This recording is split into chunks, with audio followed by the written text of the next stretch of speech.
Good morning, sunshines, and welcome to another class. We're going to take this kind of easy and kind of slow. For most of you, I hope this is going to be a review, but I don't want to assume any knowledge in this class. So we're going to start at a very basic level today. I would say for those of you who've been involved in theater for much of your life, all of this, if not everything I talk about today, is going to be repeat or redundant. But for those of you who've never ever gone into a theater before, you're about to learn some stuff. So we're going to go through, before we talk about design, we'll talk about design next class period. But before we get into design and what that means, entails, we're going to talk a little bit today about what theater is and what it is that you're going to be lighting or designing sets for or designing for. So to begin with, let's just talk about what theater is. First of all, theater is a form of communication.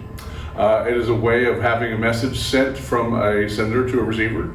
And for those of you who are into communication, you know that in any kind of sending a message situation, you have the ability of the sender can alter the message. Also the way that it is being sent. For instance, there might be typing in the background or air conditioning in the background or children playing in the background, which may somehow get between the sender and the receiver, so there's buzz in the air. The receiver, of course, has some sort of responsibility for accepting the message. As with any message, sometimes the receiver is reticent to hear the words or the message. Sometimes they're eager to hear the message. And so a lot of times that will impact how the message is received. And then, of course, as you know, in any communication situation, you have the receiver then sends the message back to the sender, which is how theater is different than things like movie and film, where you're just watching in a movie theater or watching, oh Lord, help us go back to watching in the movie theater. Or you're watching on television where you may have a reaction in the room, people may laugh, may cry, whatever, but the sender has no idea what it is that your response is. Yes, until later, maybe you write a letter, that sort of thing. But for the most part, it has no impact on their performance. So that is the big thing about theater. It is a live presentation. And that impacts 90% of what you do as a designer in theater, because there's always the things the way you hope they work, and then they're the way that things work that day. Just like this lecture has already had several imperfections, live theater has several imperfections. So first of all, it's very important to know that theater is a live event, a live theatrical event, and can be impacted by fire alarms, by smoke alarms, by random idiots standing up and on cell phone use, that sort of stuff. And so all that can get in the way of the message on any particular day. There are things you can't plan for. There is the plan, the hope that you're going to have the play or the ballet or whatever it is you're done succeeding. But there are days when it works and there are days when it doesn't. So just know that that is a big component of theater. I'm going to say that theater at its core, just to go back to theater appreciation for a second, there are three things that theater has at its core. The first is an actor, somebody presenting the message to you. The second thing is the space. The space has a huge impact. This medium has a certain impact to certain things that we can and can't do. I tend not to write on chalkboards in this presentation for my lectures, because it's hard for you to see what I write. And so that's why we're including notes, and Cody's going to cut in some notes and that sort of thing as we go along, which is a very different way to presenting the lecture than I would in a live situation. But the space has an effect on the performance. And I'm going to say the third thing that is very important to make it theater as opposed to rehearsal is the audience. You out there are receiving the message, and what we call rehearsal in theater, that's just with theater without an audience, which is very much the way it is when you're doing films or television, that sort of stuff. You're not really sure if what you're doing is being received well or not, whereas in theater you have that live reaction. Now, I'm going to say if you just have those three things, you just have actor, audience, space, you have what we call in the industry a happening. Happenings happen occasionally. I'm sure you've seen the YouTube videos of people sitting around in a restaurant and suddenly everybody stands up and starts singing the Star Spangled Banner or Summer Lovin' or whatever it is, and everybody's, the people that aren't in on it are like, what is going on here?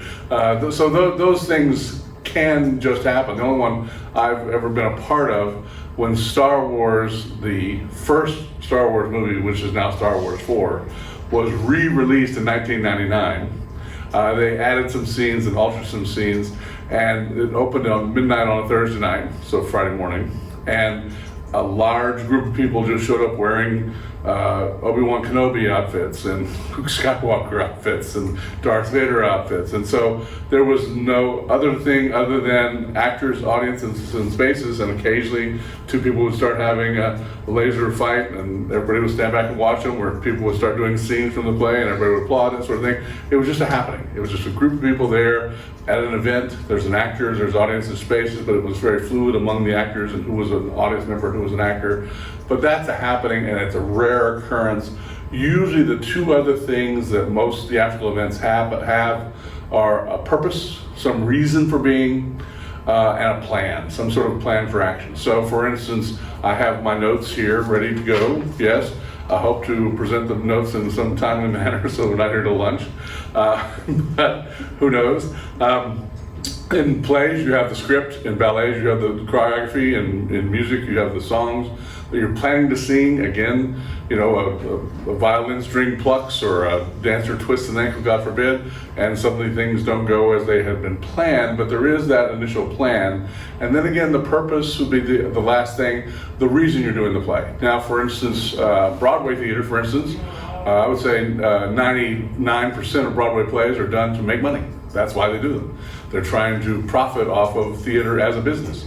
Most theater is not profitable in the sense that it doesn't make any money.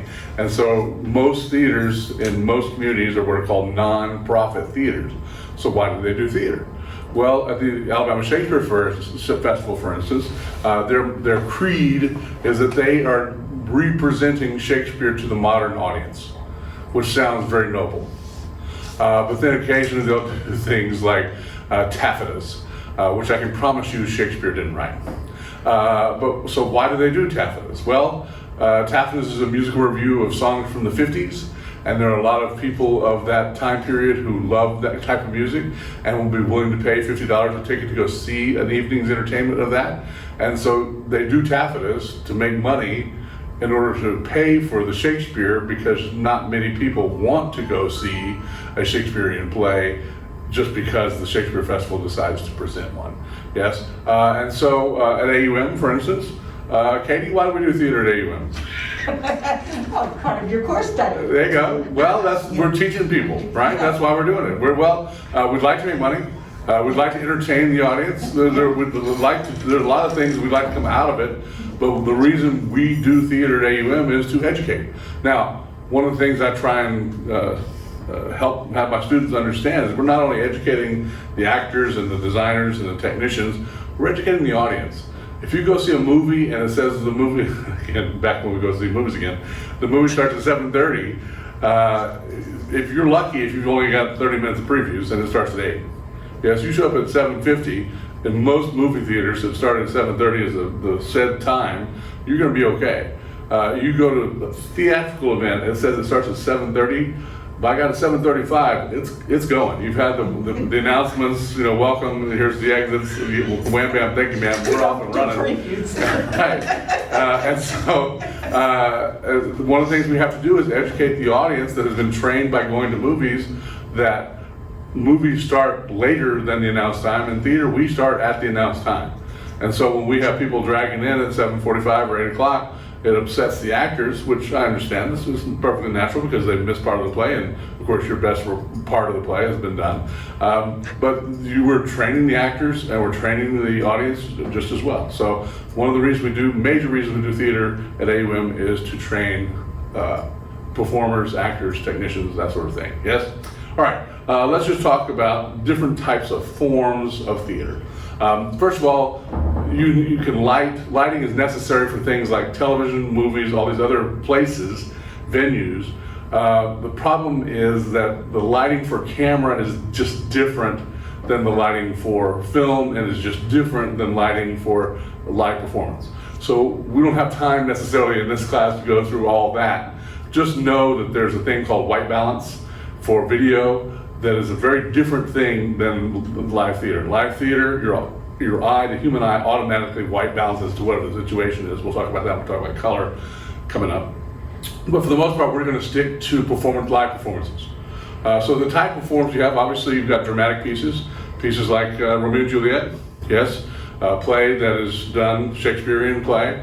You do it live, you have a set design, you have real actors pretending to perform and be Romeo and Juliet, and Juliet waking up to her dead Romeo lover in her arms and stabbing herself.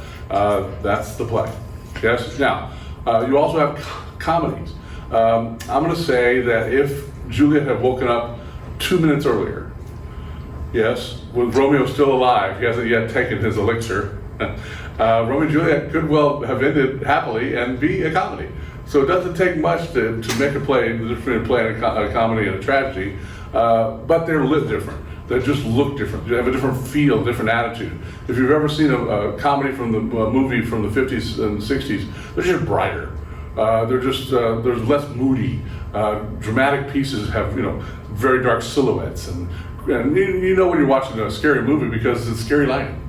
You have things you can't quite make out who's who and what's what. It's all dark, but when you're doing a comedy, you want to see bright, bold, everything, every gesture, all that sort of stuff. So they're lit different ways. Ballet, for instance, is a different form of theatrical presentation. There are Romeo and Juliet versions of ballet. Now, of course, there's no spoken words typically in ballet, and you have dance, and there's just a different, when you're watching the whole body dance, you're looking at different things as an audience than you would if you were watching two actors on stage performing. Instead of focusing so much on the face, you focus more on the whole body. And so it requires a different type of lighting. Again, we're going to spend one day toward the end of the semester talking about differences between ballet and dramatic events, but we're going to focus more on the dramatic events. Operas, musical theater, that sort of thing. Again, you have different type of performances, just like dance is different than speaking, singing is different than dancing. You have choreography, you have stage movement, that's just different way of treating things. Opera tends to be enormous, tends to be huge. The scale of everything, because the music is so large. You don't tend to have small sets and small pieces in opera. You have enormous singers singing enormous, volume, and so you just need that space in order to comprehend what's going on.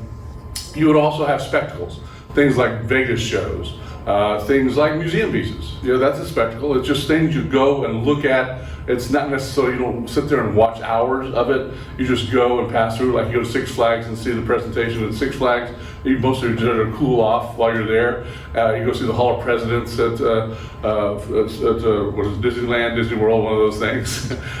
It's just a thing where you can walk in, see a little of the spectacle, and then walk away. But it isn't so much that you're there to get involved in the storyline. You just sort of pick it up wherever it is involved. Again, it still needs to be lit.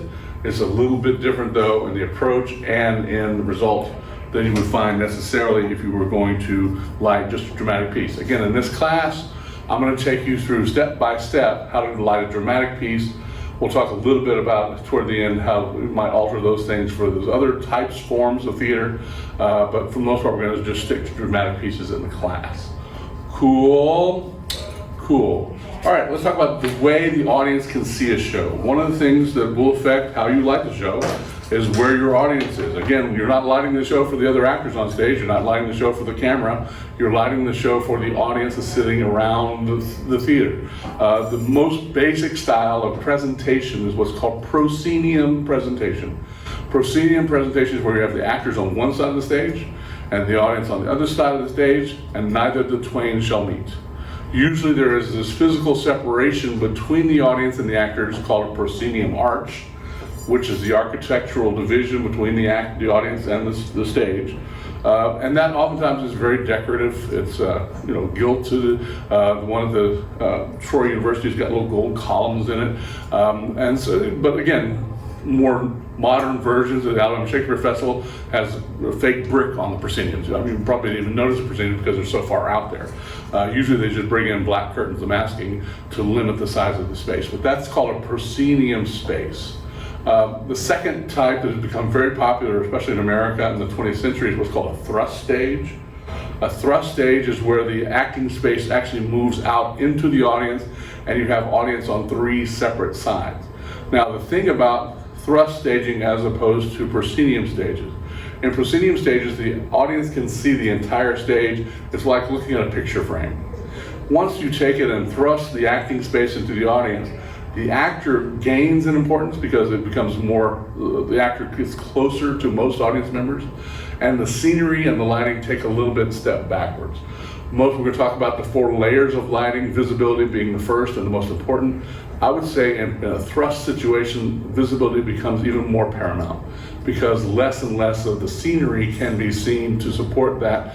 Really all you're there to do is to see the actor on stage, but that's the way that the plays have been developed during the 20th century. The focus has become more actor-centric and less on the whole as a play, that sort of thing. That's just the way the play has been written. The next step would be to be arena staging or in the round, where you have the actors in the middle of the stage, you have absolutely no support whatsoever, minimal furniture. If you think about it, if you put a door on the stage like that and you have an audience around on all 4 sides, the door is going to block somebody's view. And so doors tend to become door frames. There's a thing in lighting called a gobo. It's a little piece of tin that you can project things like windows through. And so windows tend to become gobo projections as opposed to physical things because the physical thing gets in people's way. But you still suggest through the gobo that the window is there, but because you're in the round and a physical window will get in somebody's sightline, you have to come up with other ways of explaining the space to the audience. Yes, so even furniture and sets can become less important in an arena stage. Yes, we have what's called a black box theater. It is a multi-form space that can be both proscenium and thrust. And in the round, you can also take it, and we did theater in the corner one year. We did a production of Marat Sade where we just stuck the stage in one of the corners of the theater. You can do stadium seating where you have audiences on 2 sides, and it's like a football field where you have the actors in the middle. Yes, so that's one of the things that is also very popular in the 20th century, especially among college theaters, are these things called black box theaters, which again, once you have changed where the audience is seating, you have changed the way, as a lighting designer, you have to approach the play because who is watching it is now sitting in a different place than they would have been had they been in a different style of presentation. Yes, I'm going to set this as a separate category, mostly because of instrumentation, but outdoor theater is a whole thing unto itself. Once you move outdoors, once you have weather, once you have wind, once you have rain, once you have the elements that can affect the instrumentation that you're going to choose, even though the lighting angles and lighting color theory still hold true, instrumentation changes because you're now more worried about keeping the instrumentation safe because you have weather, you have water, you have other elements that could damage the instruments, and instruments do cost a couple $100 a piece, so it's not cheap. Par cans, again, the instruments you would use mostly in outdoor theater cost $50 a piece. So you ruin a par can, you haven't ruined quite as expensive an instrument as you would have had you been indoors. Cool. All right, let's talk about who works in the theater. Again, hopefully for most of you, this is a review. Hopefully you've heard most of these positions before. I've given you a little flow chart from the Stone Theater, just an arbitrary flow chart. Again, some of these people's names are included, but mostly as important as what their job is. I'm not going to necessarily hit every job in the theater, just point out some important ones. First of all, the person who is in charge of the theater is usually called the producer. Sometimes they'll take on the term artistic director. Sometimes they'll be managing director. Sometimes you'll have somebody in charge of the theater part of it and somebody in charge of the business part. So you have the operation director and the managing director. But usually the producer is the person in charge. They're the ones that raise the money, that sign the contracts. They're the fiduciary responsible person, yes? Now, one of the things about theater, a lot of times there will be the person who's actually responsible for the money is what's called a board of directors. The board of directors will then hire the producer, yes? but the producer will still be the board of directors representative in any kind of negotiations, that sort of thing. But the producer is the person responsible. They'll usually pick the season. They may pick some of the cast. For instance, let's say you're going to have Denzel Washington in Fences at AUM. Yay! That would require some negotiations, and my friend Matthew Kilmeyer, who would normally have nothing to do with any kind of theatrical piece we're doing, he's being very shy over there, might get involved just because there'd be some contract negotiations about, if not paying him directly, what we would do for him as far as housing, all those other things. And so there might be a producer who presented himself. But again, at AUM, we don't really have a producer so much as a group of people who come together to decide on things like that. But in most theaters, you have a producer who's in charge. The person in charge of the actual production is what's called a director. Director is the person who's responsible for taking the play from the page to the stage. Again, in musicals, you have musical directors, you have choreographers, you have fight directors in some, like in Romeo and Juliet with sword fighting, that sort of. You have assistants to the director who may have special skills in special areas. But for the most part, the director is the person who decides how the shape of the show, the concept of the show. We'll talk about this many more times, but just to get it in your brain to begin with, the concept of a play is the way you're going to do the play in performance. It's very simple. Shouldn't be scared of it. Now, the word style is the way the play was initially done. So for instance, Shakespeare, Romeo and Juliet was initially performed during the day in bright sunshine with the outside right there. The Alabama Shakespeare Festival takes it indoors at night. That is a difference in the concept of the play versus the style of the play. Does it influence how it's received? Sure. Of course, doing a play inside is different than doing a play outside. They also didn't have to contend with jet engines flying over in the 17th, 16th century, yes? And so the world has changed, yes? And so concept is decided by the director. The director has a couple of assistants. The stage manager is the person responsible for each rehearsal, each performance to make sure that the director's intent is maintained. They're the ones who call the show, they're the ones who take attendance, they're the ones who send notes out to everyone telling people who's been absent, who's tardy, who's missing lines, that sort of stuff, keeping up with those sort of things. You then have the people who are responsible for designing each of the elements. You typically will have a set designer responsible for the physical environment, a lighting designer responsible for what you can see on stage. Trust me, it doesn't matter what the set is, if you don't have a light on it, you can't see it. Yes, in theater, most of the theaters are dark. And until a lighting designer turns the light on, you haven't revealed the space. Yes, costume designer is the person responsible for what the actors are wearing. I put properties people as designers.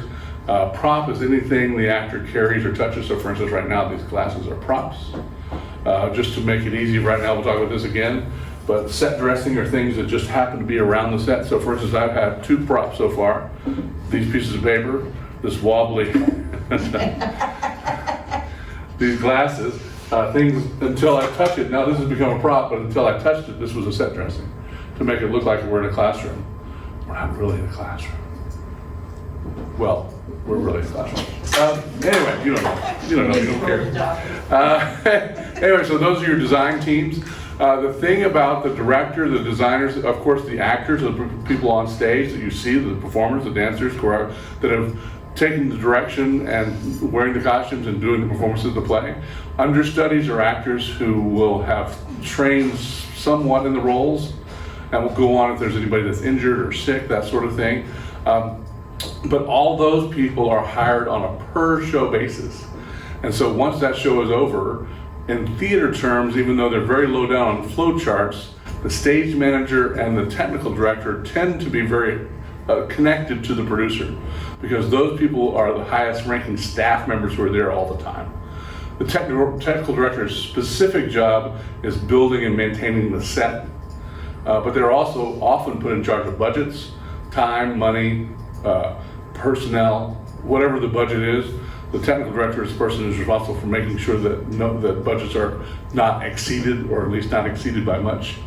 They're the person who typically has to say no to people. but that's who the technical director is. Yes, and why in the theater, technical director, even though lower on the flow chart, tends to have more power than a person on the 4th, 5th level of the flow chart might have in an organization. Then you have the crews. You have the running crew, the people who sweep the stage and do the actual performance, the dressers, that sort of thing. You have the people who build the stage, carpenters. You have electricians that hang the lights, focus the lights. You have the people that work during the day, building the props, but then you also have the crew working at night to run the show. Those are many, many people. Again, the Alabama Shakespeare Festival has typically 4 carpenters and then a couple of welders. They also happen to have several people in the costume shop that are cutters that cut the costumes out. The drapers are actually people that sew them together. You have wig masters, you have makeup people. And so there are hundreds of people backstage for every actor you see on stage. And each of them has a very specific task.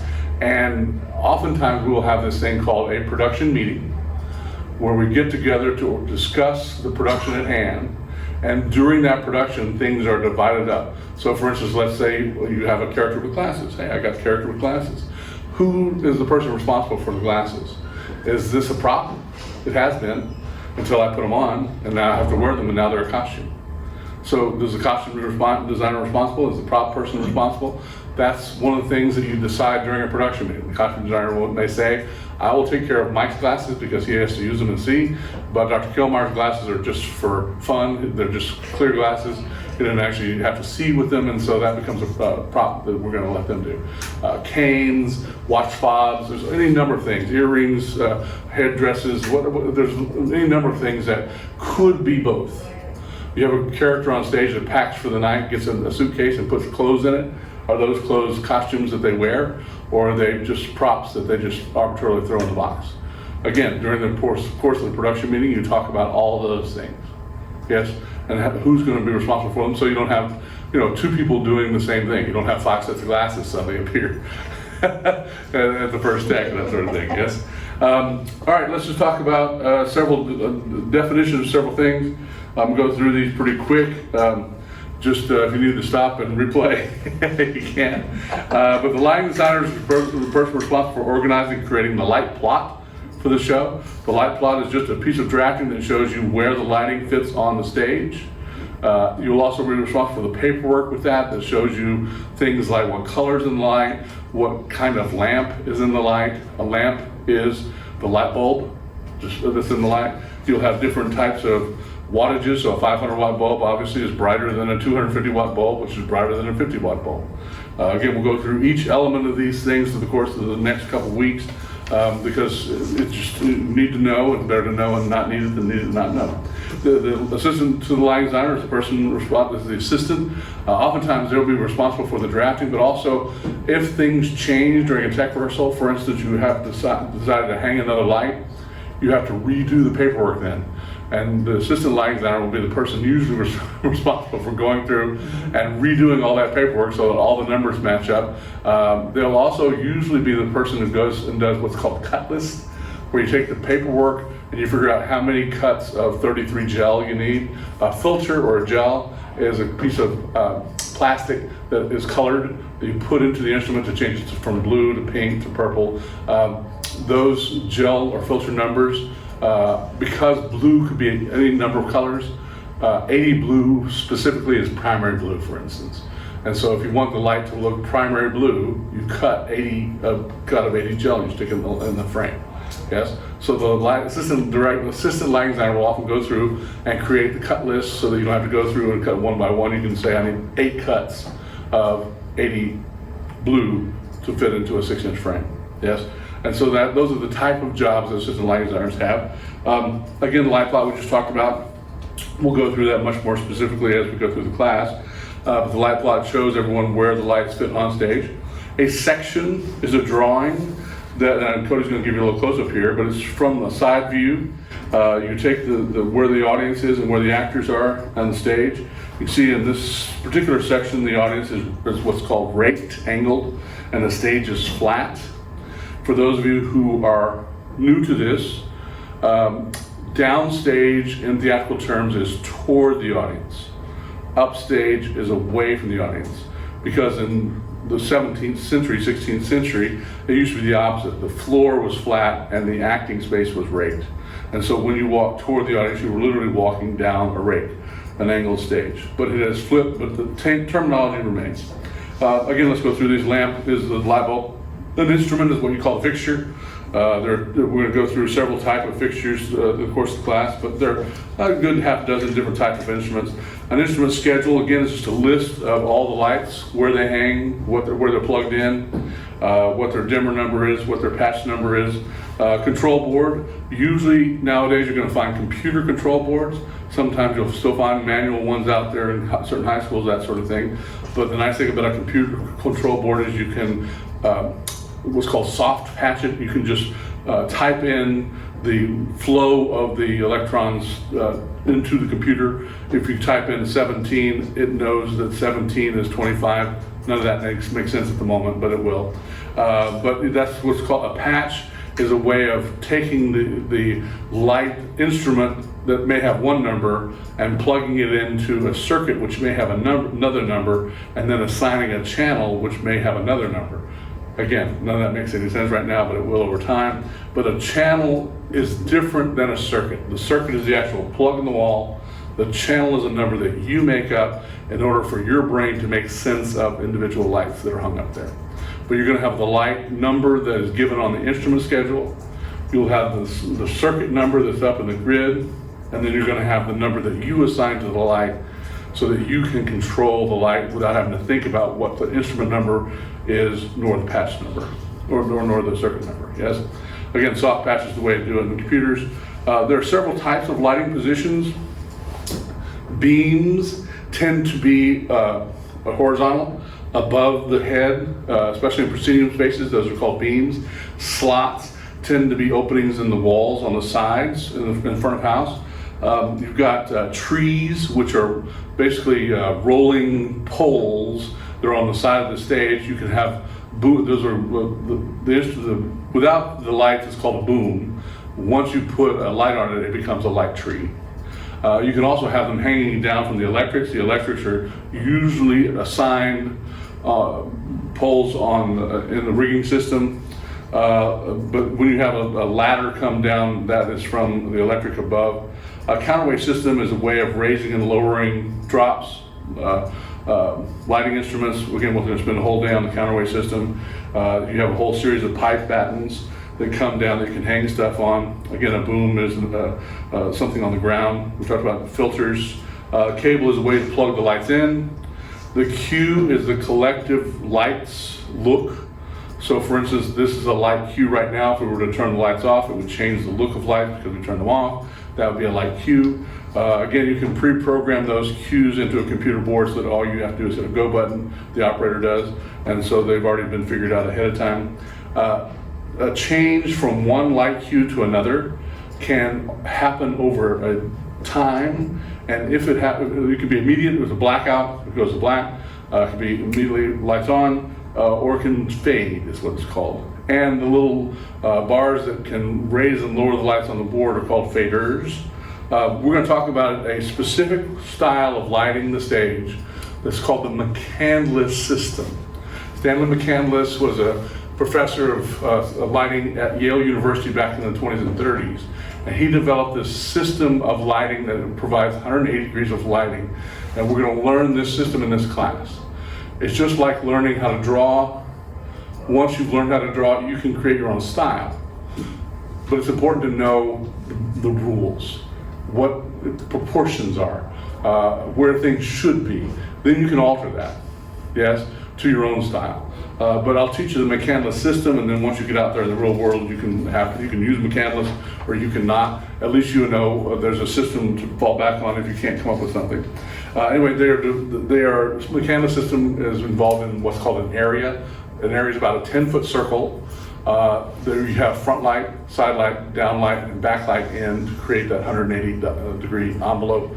Again, we'll talk more about that specifically later, but just to give you your ears a chance to have heard it. A light sketch, again, it's just a drawing showing the actor, the director, where you hope the look of the stage to be. On stage is anything that is visible to an audience. If the audience can see it, it's on stage. If the audience can't see it, it's off stage. The area to the right and to the left of the stage are called wings. And that's usually where the actors wait to make their entrances, but you'll also have set pieces and wagons and anything that's being used in the show in the offstage space. The flies are the area above the stage where you can fly things in and out from. The masking is a series of curtains. You have legs, which are the vertical masking. You have borders, which is the horizontal masking that create the picture frame. Again, we're going to talk mostly about using a proscenium stage, understanding there are thrust and marina. We'll spend a day talking about those later. But we're going to go through the first initial system. We're going to talk about dramatic pieces done in proscenium spaces. That's going to be 75%, if not more, of what you do anyway. Yes. The green room is where actors meet before and after the show. Front of house is the area what you would call the lobby, what a normal person would call the lobby. All right, a couple drawings and we're done. The ground plan, again, the ground plan is looking at the stage from above. You just take the roof off, look straight down. Those hash marks, the heavy set lines, are walls that you would have to blow up to move. The little regular lines are just curtains that can be moved very easily. The hash marks are things that are temporarily there, but can be moved they're sometimes there, sometimes not there. You can see that in the drawing that I've given you, there's a loading dock upright. We'll talk about what upright is in a second. But that's why those are hash marked, because that's where the loading dock is. Because there's a door there until there's not a door there. Yes, you can see that there's an orchestra pit in the front. You can see hopefully Cody can get these little plus marks with a circle around them right and left. Those are what are called the extreme sightline angles. That's where the audience can sit to see the show. And so you never want to spend money building a set or painting a set off from where the audience can see. So you use those sight lines to figure out what an audience can see and what they can't see in order to figure out where to spend your money. Yes. Again, we've talked about masking the borders, the legs. You can see the backdrop is a painted piece of canvas. Usually the last curtain in the theater is also called a cyclorama. A cyclorama is a white sheet. You can project colors on it. You can project these things. We talked about gobos before. You can see the grand drape is a nice ornamental drape, typically at the front. A ground row is a piece of scenery that can hide things like strip lights, that sort of thing, to help light the backdrop. Again, we'll talk more about how these things are used and how to figure out where they go later. Again, we'll just end with the 9 basic stage areas. You have downstage, you have upstage. We talked about those. As an audience, my guess is you're all pretty intelligent and know which way right is. My guess is you think right is that direction. You're wrong. Right, stage right is that way. It's to the actor's point of view. So stage right is left. Stage left is right. Upstage is back. Downstage is forward.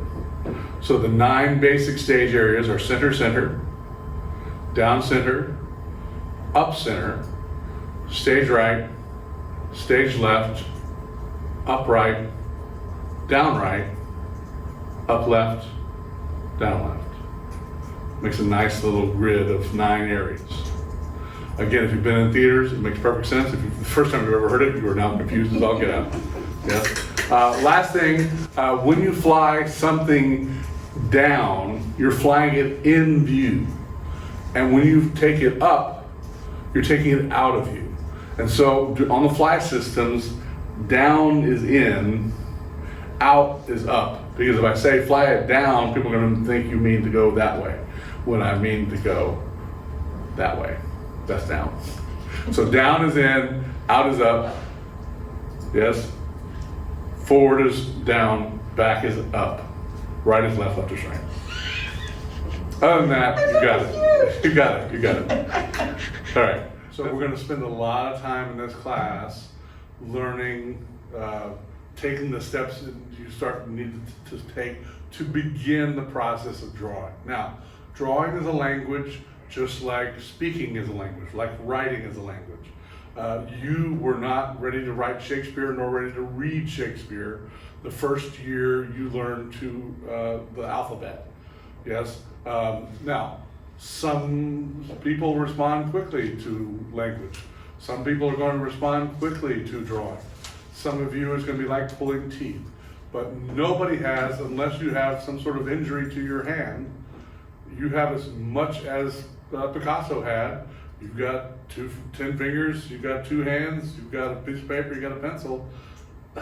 That's what Picasso had, yes? And a brain, of course, that is connected with the synaptic connections. And the more you use that synaptic connection in anything, in any event, throwing a football, drinking beer, writing your name, whatever it is, the more you use those synaptic connections and create those connections, the more solid they become. In general, I'm going to tell you, on a pencil you have 2 sides, 2 ends. One is, we call it the pencil, and one is the eraser. Throw the eraser away. What you need to learn to do is just work through and draw over the lines you've drawn already until you find the more correct edit, in other words. Just keep editing and editing and editing and draw until you find the way the line is made. It may require eventually a new piece of paper, but the amount of time you take to erase something usually will lose your train of thought. And when you're designing, your train of thought is paramount. Don't edit as you go, edit later. The first thing you want to do is just get something on a piece of paper, no matter how little sense it makes. Once you look back at it, I've got one of my favorite things that I own is a drawing that Ming-Cho Lee did for me. He just overlaid a piece of onion skin paper over a design I was working on, and then he drew in brown pencil saying you need to think about doing something here and adding something here and moving something here. And I took that piece of vellum and it looks like a cat had a pencil tied to its tail, but Ming-Cho Lee made those marks. I don't know if you know who Ming-Cho Lee is. He's a famous designer from Yale University, Broadway designer, but he made those marks, you know, and so they're special, right? And they made sense at the time that he was drawing them. So again, don't edit. First thing you want to do is just imagine what it is that you see when you're reading the play or when you're experiencing the situation, hearing the music, whatever it is that you're doing. Close your eyes, see the mental picture, and do the best you can at providing a drawing of that mental picture. Now, especially early on, going from your brain to the page may be a bigger leap than you can make. And so doing things like research become paramount. Just go and find images, find colors, find abstract things that remind you or are reminiscent of the video that you saw in your brain, the film that's in the side of your head, yes? And then you can have discussions with directors and other designers who are also doing these things. Now there are things like practical research, you know, what costume, what a skirt looked like in 1909 in Russia, great. That's practical, and if you've got nowhere else to go, if you have no mental imagination of what 1909 in Russia is, and you're doing Seagull, hey, it might be worth doing a little practical research to know what walls and doors and floors look like, or that sort of thing, because walls and doors and floors look different in Norway in 1870 than they do in Montgomery, Alabama in 2020. Yes, and so you're accustomed to this. Well, what is Nora accustomed to in Norway in 1870? Yes, and so practical research has its place, and it can inform your design as far as how that is.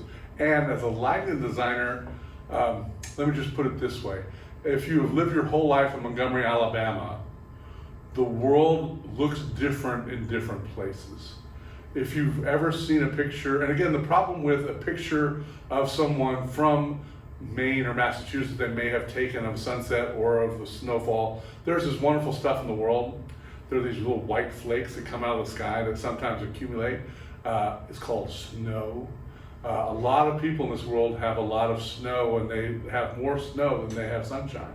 We, in this state, one of the reasons most of us probably live here, is because the reverse is true. We have more sunshine than we have snowflakes. And so it just looks different, and they have a different environment that they live in, just like their houses are different from 1870 to here. The world in which they find themselves is just different. It has a different brightness. It has a different cast.